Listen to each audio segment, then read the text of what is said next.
Bom dia, telespectador, internauta do Opção para a Vida. Estamos juntos nessa manhã de segunda-feira, início de semana, hoje 18 de abril. Hoje celebra-se o dia de Monteiro Lobato, Dia Nacional do Livro, Dia do Amigo e Dia Mundial do Rádio Amador. Você terá a oportunidade também de ouvir logo mais o pastor Rômulo Monteiro. Ele foi um dos conferencistas da nossa conferência teológica sobre a obra do Espírito Santo. Você também ficará com o reverendo Hernandes Dias Lopes falando da letra palavra, fonte da água viva. Sem perda de tempo, fiquemos com da letra a palavra.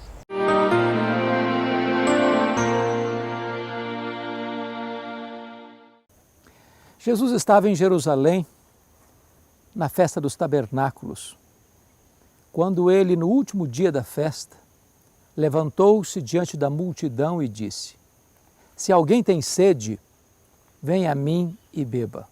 Quem crer em mim, como diz a Escritura, do seu interior fluirão rios de água viva. Jesus está fazendo aqui um convite e também uma promessa. Ele está convidando você a ter um encontro com Ele. Ele é a fonte das águas vivas. Ele é aquele que tem vida abundante, vida eterna para oferecer a você. Mas não basta você olhar a água, conhecer as qualidades da água, você precisa beber esta água. Não basta você ouvir falar de Jesus ou conhecer acerca de Jesus, você precisa ter uma experiência com Jesus. Você precisa beber desta água, porque só Jesus pode saciar a sua sede. Você precisa ter um encontro pessoal com o Filho de Deus. Mas também Ele faz uma promessa a você.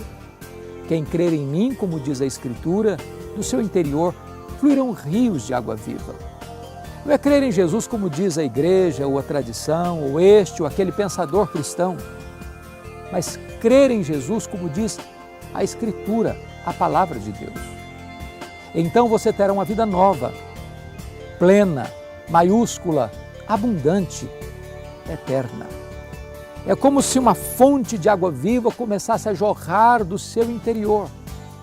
Não é uma cacimba de águas paradas e lodacentas, mas uma fonte que jorra para a vida eterna.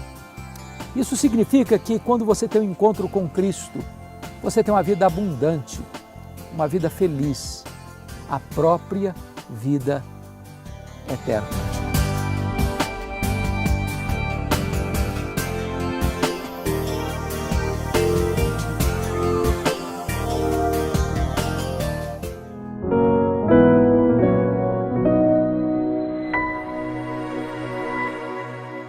Amado Deus,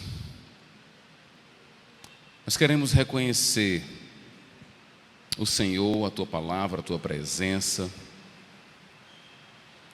Queremos declarar como povo Teu que precisamos de Ti e pedimos por esse momento em que queremos abrir a Tua Palavra, que ela seja devidamente tratada, respeitada, amada, que vejamos nela a Tua vontade e que venhamos a sacrificar aqueles pensamentos que ainda se encontram em nós, mas que não correspondem à Tua revelação.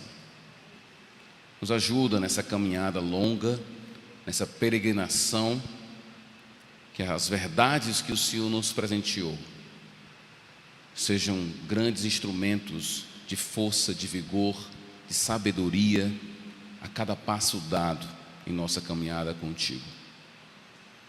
Gratos somos por tudo que já vivemos aqui e queremos agora pedir por esse tempo de reflexão. Em nome de Jesus. Amém. Então, o tema que foi apresentado a gente é o tema do Espírito Santo, a pessoa e obra do Espírito Santo.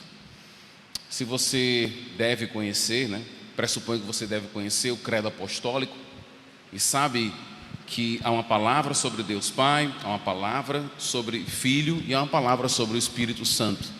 Quando você compara os conteúdos ali, você vê claramente que a pessoa do Espírito Santo ficou, digamos assim, foram muito econômicos na figura do Espírito Santo. porque é nos dito que eu creio no Espírito Santo. Eu sei que tem muita coisa envolvida, eu sei também que documentos como o Credo são documentos que visam apresentar uma verdade mais resumida, mais sintética. E também eu sei que esses documentos, como as confissões, documentos que foram produzidos ao longo da história da igreja, esses documentos muitas vezes falam muito do momento histórico da igreja. Naquele momento em que o credo foi produzido, certamente a figura de Jesus era a figura mais controversa, daí o conteúdo mais direcionado. Mas eu queria que no domingo à noite, ao final dessa caminhada que a gente vai ter aqui, falando sobre o Espírito Santo, que nós possamos entender que essa expressão, eu creio no Espírito, tem muita coisa envolvida ali. Porque à medida que você vai lendo as Escrituras, logo no segundo versículo da Escritura, você é apresentado ao Espírito Santo e você vê como ele opera. Então hoje eu vou fazer um tipo de panorama, vai ser assim que eu vou trabalhar com vocês, onde eu selecionei alguns textos sobre o Espírito Santo. Desses textos eu selecionei em 3 categorias. Eu vou apresentar rapidamente as 2 primeiras e a última eu vou focar com vocês lendo um texto que se encontra no profeta Ezequiel. Okay? Então já podem abrir suas Bíblias no profeta Ezequiel, no capítulo 36. Deixa aberto lá e aí a gente vai chegar lá em algum momento da nossa exposição. Tá? Então, que tipo de textos nós encontramos que falam sobre o Espírito Santo? O primeiro texto que nós encontramos sobre o Espírito na Bíblia se encontra em Gênesis capítulo 1, não precisa abrir lá, fica em Ezequiel mesmo. Gênesis capítulo 1, versículo 2, nos é dito ali que dentro de uma realidade não ordeira, Deus então apresenta-se com o seu Espírito e vai dizer que o Espírito do Senhor pairava sobre a face das águas. A expressão pairar sobre a face das águas vai aparecer em Deuteronômio e em outros textos como referência a um ato de uma ave que está pairando realmente sobre as águas. A ideia é de que o Espírito estaria pronto para operar, pronto para agir. Então é interessante porque logo nos primeiros versos da Escritura, o Espírito aparece como aquele que traz a ordem, aquele que traz a funcionalidade a tudo aquilo que existe. Deus vai preparando o cenário para colocar o homem e o Espírito é aquele que transforma ou, digamos assim, muda aquela realidade sem forma e vazia ou também uma realidade sem ordem em uma realidade de ordem e funcionalidade. Então o Espírito começa operando como Criador. Daqui a pouco eu vou falar um pouco sobre o conceito de criação, que é importante a gente ampliar o nosso horizonte. Mas ele já começa aí. E não para aqui. Se você for para o livro de Jó, por exemplo, o próprio Jó vai dizer no capítulo 33 que ele é fruto do Espírito Santo. Você vai encontrar, por exemplo, o Salmo 104. É um salmo que seria, digamos assim, a versão poética do livro de Gênesis, no capítulo 1, que é Deus criando. E ali o autor declara da seguinte forma, no versículo 30: quando sopras o teu fôlego, falando do Espírito, eles são criados e renovas a face da terra. A ideia é que em Gênesis 1, Jó 33, Salmo 104, em todas essas passagens, a ideia é: se não há Espírito, não há vida. A gente não pode reduzir a ação do Espírito a algumas categorias que nós imaginamos, porque o texto bíblico não permite. O texto bíblico vai ampliando o nosso horizonte de entendimento e começamos a ver o Espírito onde, por exemplo, onde antes talvez não veríamos. Se há ordem, se há funcionalidade, se há vida, como Jó vai dizer, se você olha para as campinas, se você olha para os montes, se você olha para a ordem criada e você encontra o estabelecimento da vida e a dinâmica da vida, o Espírito está lá. Salmo 104. Então o primeiro bloco de texto que nós encontramos é o Espírito operando como criação. E aqui vale destacar um ponto. Quando nós falamos em criação, geralmente no nosso imaginário, a gente costuma atrelar criação como algum tipo de origem das coisas, tá? Criou, deu origem. Só que não é bem assim a coisa, tá? Quando nós utilizamos o verbo, ou melhor, nós não, os autores bíblicos utilizam o verbo criar, nem sempre quer dizer dar origem. Às vezes quer dizer gerar algum tipo de ordem e funcionalidade. Se eu disser para você, eu criei uma ONG, eu criei uma companhia, você não vai entender que eu criei do zero as coisas. Você vai entender que eu gerei uma realidade onde aquela companhia, aquela empresa, aquela ONG vai funcionar. É esse o sentido. Então a gente tem que ampliar o nosso entendimento de criação. Biblicamente, quando você lê todos os textos bíblicos que usam o verbo criar, você vai entender que criação não é só da origem do zero, porque Jó foi criado por Deus, só que a criação já existia quando Jó foi criado. Então a ideia é de que onde está a vida, onde está a ordem, onde está a funcionalidade, você tem ali o Espírito Santo operando. Gênesis 1, Salmo 104, Jó 33. O outro grupo de texto fala da capacitação que o Espírito dá. Esse grupo de texto, esse segundo grupo de texto, não é completamente diferente do grupo da criação. É como se o autor bíblico mostrasse para a gente como então o Espírito traz ordem, traz funcionalidade, ele capacita. Então a capacitação que o Espírito traz é um tipo de subcategoria, não sei se a melhor palavra seria essa, mas um tipo de especificidade da operação do Espírito. Você vai encontrar um grupo enorme de textos, eu não vou cansar vocês aqui com vários textos bíblicos, mas você vai encontrar vários textos bíblicos onde você encontra o Espírito capacitando alguém para profetizar, alguém para um determinado cargo, um determinado ofício, seja para profetizar, seja para liderar, seja para desempenhar uma atividade, atos sobrenaturais, o Espírito está lá operando. Eu separei dois textos aqui, não precisam ler, eu vou ler para vocês. Um fala de liderança e o outro fala de habilidades. Por exemplo, em Números 11, um texto fantástico, porque aqui você encontra Moisés expressando um desejo que vai ser, digamos assim, realizado em Atos capítulo 2, quando o Espírito do Senhor é derramado. Lá Moisés diz o seguinte: eu descerei e falarei, texto Deus falando, né? Eu descerei e falarei com você, e tirarei do Espírito que está em você e porei sobre eles. Eles os ajudarão na árdua responsabilidade de conduzir o povo, de modo que você não tenha que assumir tudo sozinho.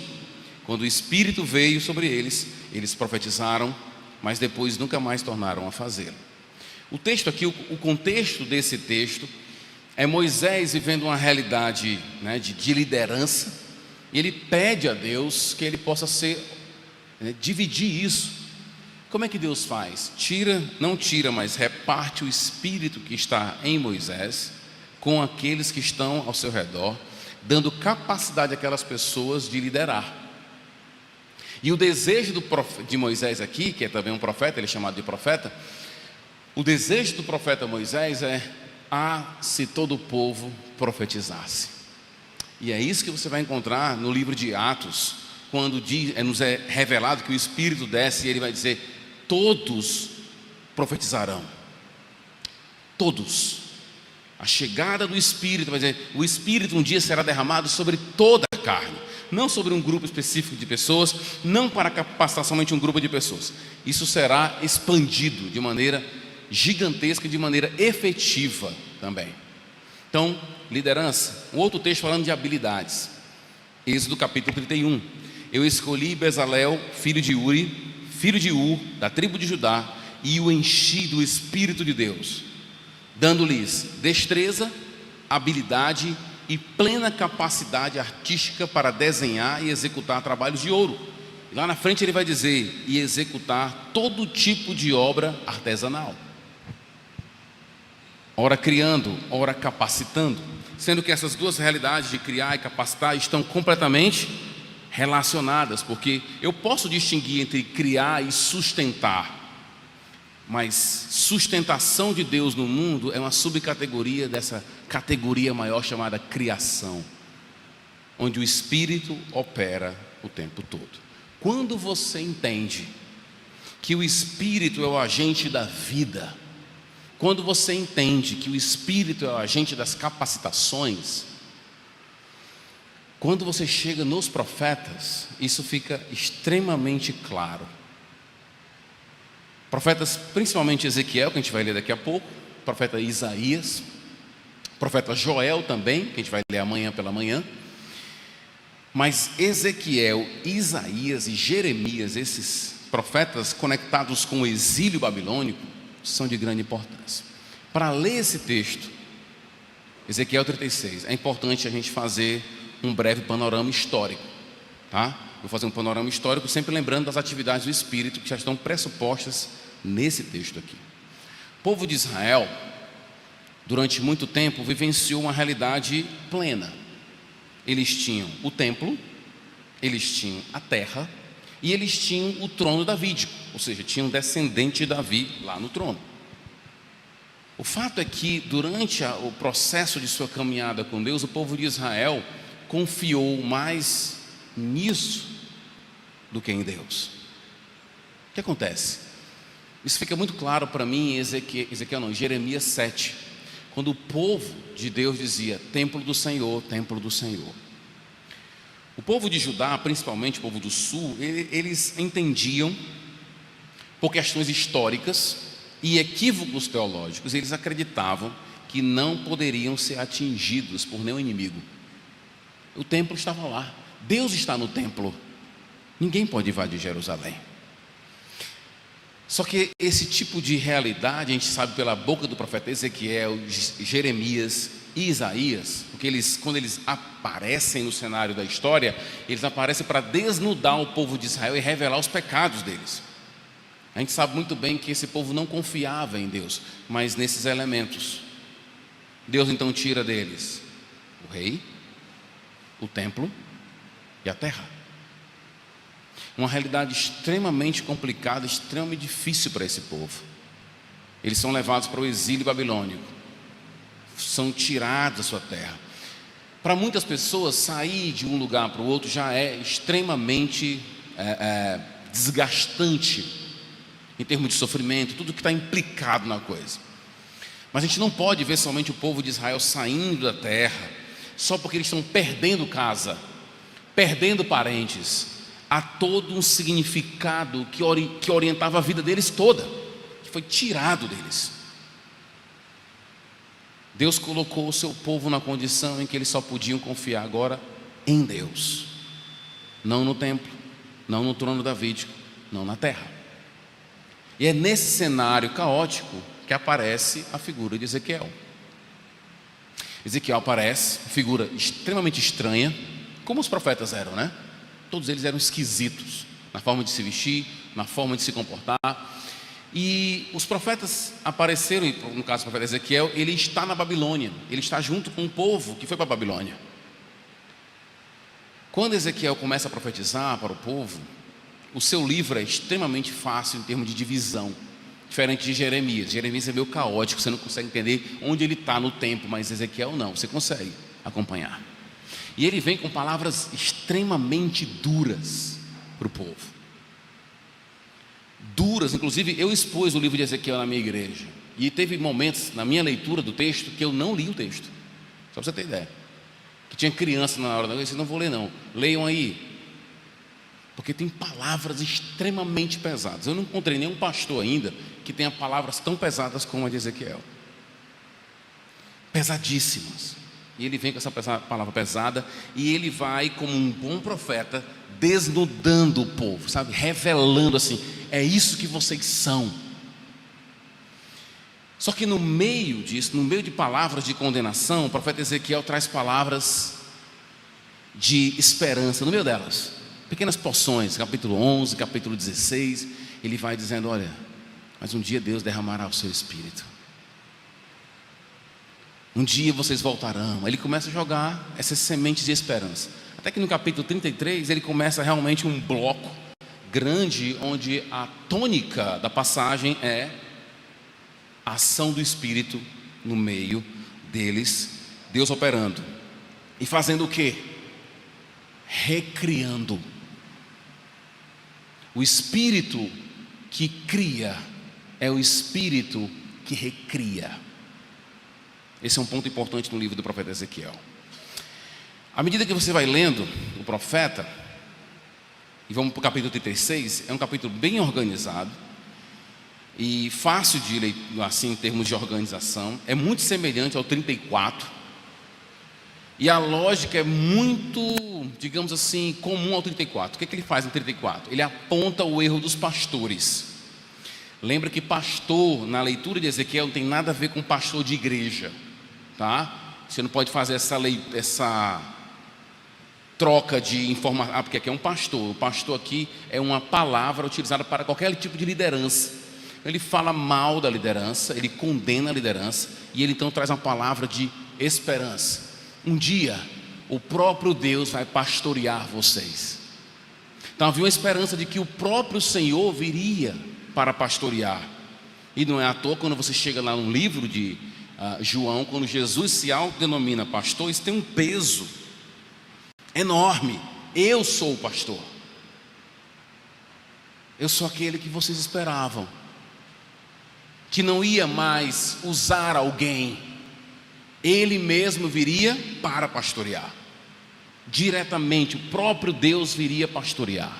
Essa é a esperança. Mas para que isso aconteça, o texto vai ensinar para a gente, é necessário que a velha ordem seja tirada. O profeta Ezequiel vai dizer isso para a gente. Então, Deus vem, mas antes ele tira. A mesma lógica aparece aqui no capítulo 36. No capítulo 36 nós encontramos, até o versículo 15, aqui, nós encontramos uma linguagem muito comum nos profetas e que deve ser observada com muita atenção. Que linguagem é essa? É a linguagem de restauração, é a linguagem de reversão e a linguagem de ausência. O que é isso? Linguagem de reversão. Olha, observa bem aqui o versículo 7. Ele vai dizer: por isso, assim diz soberano o Senhor, juro de mão erguida, que as nações ao redor também sofrerão zombaria, né? Qual é o ponto aqui? Eles zombaram de vocês, eu vou inverter isso. Depois ele vai fazer também uma linguagem de restauração. Aquilo que foi destruído eu vou reconstruir. Aquilo que aconteceu com vocês eu vou inverter. E também ele usa uma linguagem muito comum, que é a linguagem de ausência. Eu vou dar um destaquezinho para essa linguagem, porque ela ajuda muito a gente a entender algumas coisas dos profetas. O que é uma linguagem de ausência? O profeta vai dizer assim: isso não mais vai acontecer com vocês. Ou seja, não vai ter mais isso especificamente. Observa, ele vai dizer, não sofrerão mais zombaria. Você já deve ter observado o texto que está em Isaías e aparece também em Apocalipse: e não haverá mais lágrima. Guarde isso com atenção. Boa parte do que nos é dito sobre o futuro não nos é dito o que vai ter, mas o que não vai ter. E geralmente os profetas se utilizam de alguma coisa da realidade daquela época, com muita dor, e diz: sabe o que está passando agora? Não vai ter. Então, muito do que os profetas diziam do não vai ter, está completamente conectado à realidade do povo. Se um profeta chegasse hoje aqui e falasse não vai ter, o não vai ter dele vai ser diferente do profeta. Mas há um ponto em comum: Deus, na sua eternidade, vai tirar aquilo que é ruim, restaurar e recriar. Essa é a ideia do texto. Deus faz isso. Vamos ficar devendo a continuidade desta mensagem no próximo programa, se Deus assim nos permitir. Que todos fiquem com Deus, um forte abraço e até o nosso próximo programa, se Deus quiser.